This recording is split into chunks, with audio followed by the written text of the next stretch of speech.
কুমিল্লার দেবিদ্বারে বিএনপির দীর্ঘদিনের নেতৃত্বকারী মুখ মঞ্জুরুল হাসান মুন্সী রাজনীতির মাঠে অনুপস্থিত হলেও দলটি পিছিয়ে পড়েনি। ঋণখেলাপির অভিযোগে তিনি নির্বাচনী দৌড়ে থেকে ছিটকে গেলেও সেই শূন্যতা দ্রুতই পূরণ করতে এগিয়ে এসেছে নতুন সমীকরণ।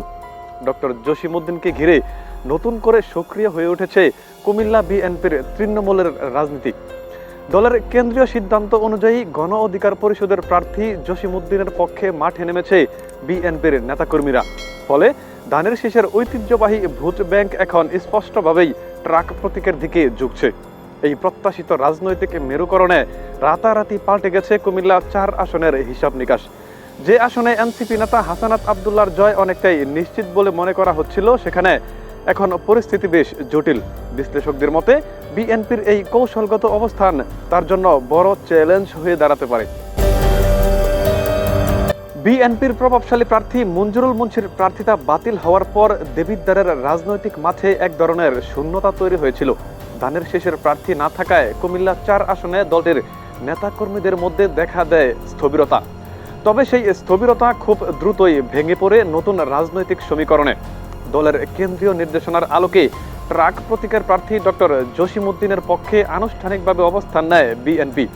এই সিদ্ধান্তের পরপরই দৃশ্যপট বদলাতে শুরু করে দেবিদ্বারের রাজনীতিতে। গত বৃহস্পতিবার কুমিল্লার উত্তর জেলা বিএনপির সদস্য সচিবের ঘোষণা আসার পর থেকেই উপজেলার পাড়া মহল্লা ও অলিতে গলিতে আবারও সক্রিয় হয়ে উঠেছে বিএনপির হাজারো নেতাকর্মী। রাজনৈতিক শূন্যতা কেটে গিয়ে দেবিদ্বারের মাঠ এখন ফের সরগরম হয়ে উঠেছে জানিয়েছে স্থানীয় রাজনৈতিক পর্যবেক্ষকরা। বিএনপির প্রকাশ্য সমর্থনে সবথেকে বড় প্রভাব পড়েছে এনসিপির প্রভাবশালী নেতা হাসানাত আব্দুল্লাহর উপর। যদিও খেলাফত মজলিসের প্রার্থী মুজিবুর রহমান নির্বাচন থেকে সরে দাঁড়িয়ে তার প্রতি সমর্থন জানিয়েছেন, তবুও বিএনপির নতুন অবস্থান তাকে স্বস্তিতে রাখছে না। বরং এই সমর্থন কুমিল্লা 4 আসনে তার জয়ের সমীকরণকে জটিল করে তুলেছে। এই আসনের নির্বাচনী প্রতিদ্বন্দ্বিতায় আরও রয়েছে ইসলামী আন্দোলন বাংলাদেশের প্রার্থী মোহাম্মদ আব্দুল করিম। তবে বাস্তবতা হলো আলোচনার কেন্দ্রে এখনো শাপলা প্রতীকের প্রার্থী হাসানাত আব্দুল্লাহ। রাজনৈতিক বিশ্লেষকদের মতে যদি বিএনপির ভেতরের সব গ্রুপ সত্যিকারের অর্থে এক কাতারে এসে দাঁড়ায়, তাহলে কুমিল্লা 4 আসনের এই লড়াই রূপ নিতে পারে চরম হাড্ডাহাড্ডি প্রতিযোগিতায়।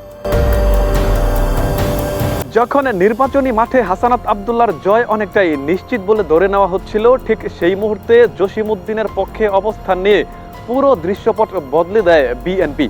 হঠাৎ করেই পাল্টে যায় দেবিদ্বারের রাজনৈতিক হিসাব নিকাশ। এখন সবথেকে বড় প্রশ্ন, বিএনপির সাবেক প্রভাবশালী নেতা মঞ্জুরুল হাসান মুন্সী কি সক্রিয়ভাবে মাঠে নামবেন জসিমউদ্দিনের হয়ে? যদি তিনি সরাসরি প্রচারে যুক্ত হন, তবে দেবিদ্বারের ভোটের সমীকরণ যে সম্পূর্ণই নতুন দিকে মোড় নেবে তা প্রায় নিশ্চিত বলেই মনে করছেন রাজনৈতিক পর্যবেক্ষকরা।